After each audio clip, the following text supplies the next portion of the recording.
think about the production, and like you said, you're doing a lot of stuff behind the scenes. Is that just, something great that you've been able to sink your teeth into and learn, like, wow, this is the production and what El Rey does and what Lucha's doing and Robert Rodriguez and everybody are putting into it on the production end of things? I think it's taught us all, even guys who are getting their first break in the business. I mean, people who have done smaller type indie shows, for example, and this is not an insult, so please don't take it that way. I think it's afforded us the opportunity to learn, and I don't know what the right way to evolve. Wrestling goes in cycles, you know what I mean? It goes every 12 or 13 years, and then it goes on a downswing, and then it comes back up in popularity. I think the level of production, the quality of people that are running the show behind the scenes has definitely taught us as performers to look at things from a different perspective. And I really think that shows in the ring because it just flows. There's never any hiccups. And I really think that goes to show that not only do we have extremely talented people behind the scenes, but they are also so professional that they've actually taught us how to be better pro wrestlers. And they're people who have come from a television world and don't know anything about our business, right? So I think that is something that nobody really touches on, but that's what I see. Does that make sense? Absolutely, yes. And pretty cool answer, cool huh? To see. Yeah, I like that. Yep. And it's very cool, the episodic feel to it, because sometimes when you watch other wrestling shows, like you could miss a week or 2 weeks or whatever. I feel like with Lucha Underground, it's so episodic. If you miss a week, you missed a lot, right? Yeah, I'm sorry if you hear me. I'm doing something very gothic and very, very demonic right now. I'm carrying in the kitty litter for my kittens. So yeah, excuse me. I'm a big fan of The Walking Dead, and I'm also a big fan of the way the Jason Bourne movies were edited. Why do I say it like that? Well, if you remember when The Walking Dead started, at the end of season 1, they didn't even have the budget to pay actors to be extras to be zombies. That's why there's no dead people. And it just turned into this phenom that it is, we're going into season 8 or whatever it is, and it's just a worldwide phenomenon that it is. I think that style of television, the ultra-violent cliffhanger type thing, really set the bar high, and I think we're kind of going that route. That would be one thing. And the way it's edited, the tightness, the crispness, the production value, going into the office, all the backstories, everybody has a real character. It's shot and cut, like those fight scenes in the Jason Bourne movies. They're so tight, they're so crisp, they're so violent, they're so on point. I think that's a good way to describe how things are going. When we see it, when we're shooting it, it's just another thing, man. It's not your traditional wrestling show at all. There's nothing like it, and nobody can even compare. They definitely try to copy, as you well know, but they're not even close, man. Does any of this making any sense, man? I'm sorry, I don't even know if this is what you were expecting, but yes, 100%. This is awesome stuff. And okay, I was going to say cool. With the production value and everything, you have to have the right announcers to kind of put everything over in the right spot. And you and Matt Stryker have become quite a good team. And we interviewed Matt, and he said at first he wasn't sure how well you guys were going to mesh together, but now you guys have meshed together so well, and you have such good chemistry. Can you just talk about you and Matt Stryker as the announce duo? Yeah, that Matt is so good at what he does, and I've had nothing to do except get better because of his professionalism, right? Because I don't know anything about announcing. He's kind of taught me everything as we go along. I certainly know how to get a rise out of people and be different. So I think the way it works is we're such good friends, and as you know, if you're a successful rock band or a musical group, the band needs to know when they need to play their instruments and why they need to hit those notes the way they're hit. Matt and I understand that. we're like two guys that have been in a band together since the beginning of time, and we know when each other needs to have that little breather, when one is going to get pumped up, when there's something that we do that nobody else does, like what Matt will start really hyping up, and his voice changes, and the pattern, his rhythm, he gets faster. So I turn to the people. He doesn't need me there to say anything stupid. So I turn to the people, and I get people hyped up at the same time and at the same rhythm as he is turning up the volume and the speed of his speech delivery. So we have such a timing that I'm watching him when I'm pumping up the people and I'm running around and I'm off the desk and everybody says, oh, my God, Vamp's into the match and all that kind of shit. Well, yes, I am. But it's all to help Matt get the point across. So you, the viewer, are almost experiencing the same emotion as the crowd does when it's live. And I take a lot of pride in that because that's something that nobody taught me. I don't know if it makes any sense what I just said, but it is such a little detail, and I really think that's what separates us from the rest of the pack. Makes perfect sense to me, and it's absolutely true. And it's funny because those fans there are such a great crowd, if you will, the temple. Did you notice that, when you first started there, that crowd was going to be something different, that they were going to be so into those shows? Well, the greatest thing about it, is I've been afforded the opportunity, aside from every single other thing that I do under the sun for that show, which is a lot.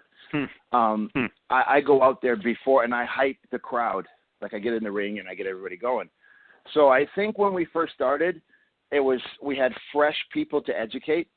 So we had open reins. You know what I mean? We didn't have any limits. We could do anything and say anything. And that's how we educated our crowd to understand our type of product.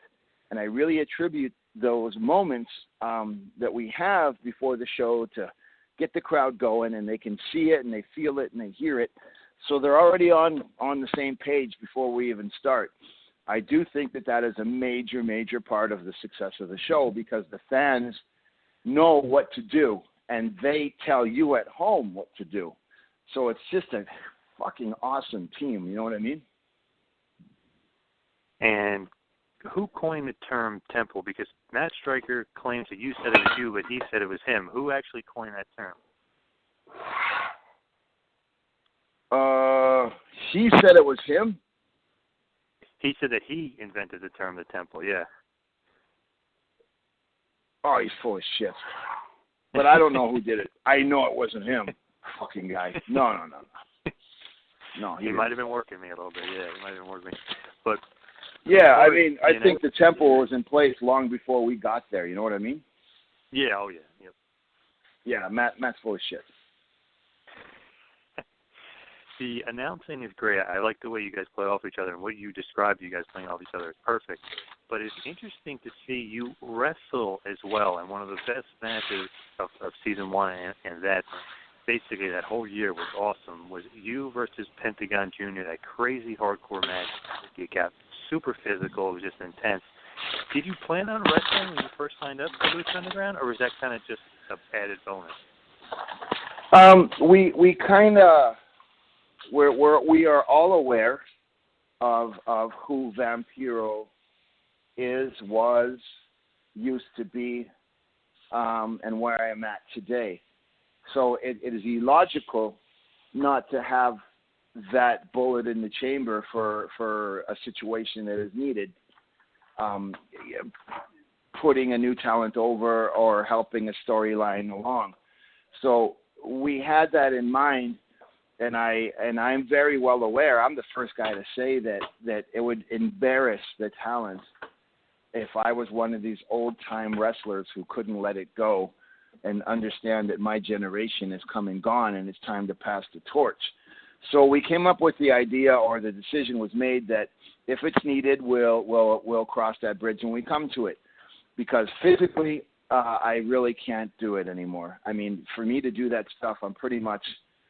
almost crippling myself because of I've got 87% chronic arthritis in all my body, the broken bones, my neck, my back.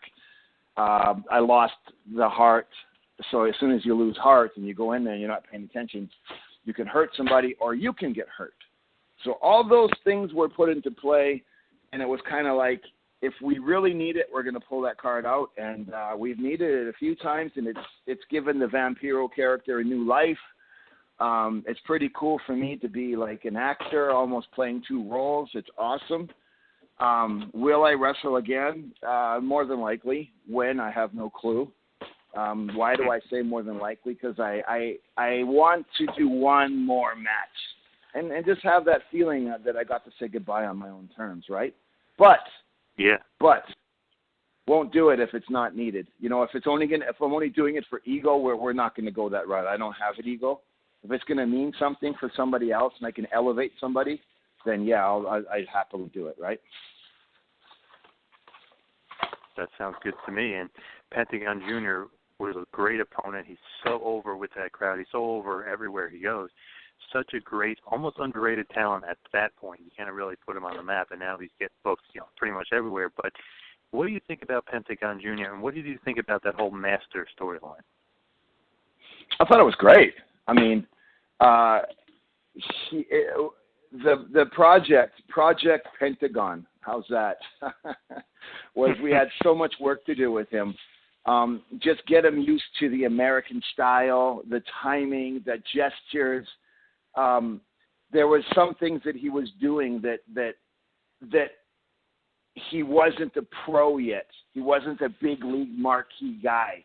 Like, he was doing extra things to try to get him over. And pro wrestlers, they make that mistake thinking that if they say more swear words or if they spit or something like that, that's going to get them over, where it actually makes you look stupid.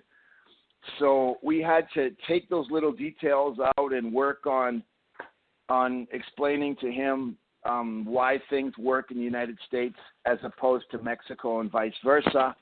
And it was a process, but we needed something, and that something was he needed a big victory. Sting did it for me in the United States. Hulk Hogan did it for me. Muta did it for me in Japan. Being my partner, being my opponent. When I first started in the wrestling business, guys like Stan Hansen, the Samoans, the guys in Canada at the time, the Road Warriors, Rick Martel, Dino Bravo, those guys did it for me. They helped me. When I went to Mexico, all the big stars of the day took me under the wing. So it had to happen, man. You got to teach the new guys, because if you don't, then our industry will die. So it was great to give back. And he was a sponge. Mentally and physically, he was in the right place. His attitude was phenomenal. And we just basically said, if you do what we say step by step, we will make you the biggest star in the world. And I'm very proud that part of that has come from the match that we did, because if you really break it down, it's really not that spectacular of a match. It tells a story. That's kind of what I'm proud about for that one. Is any of that kind of what you were hoping to hear, my friend?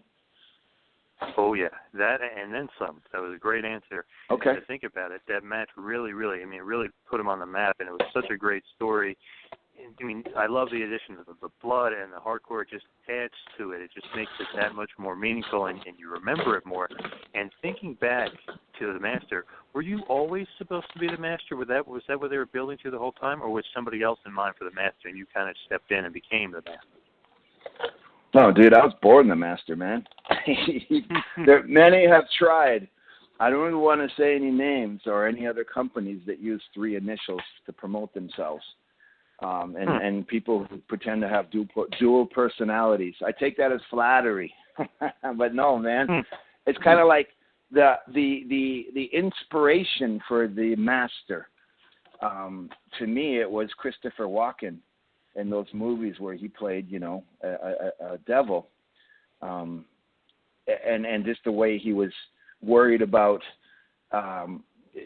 Lucifer's son coming to Earth, so he was concocting that demonic plan. I just kind of took the Master as this older samurai vampire on the dark side who has been either good and bad, very voodoo-ish, like a priest who is a conduit.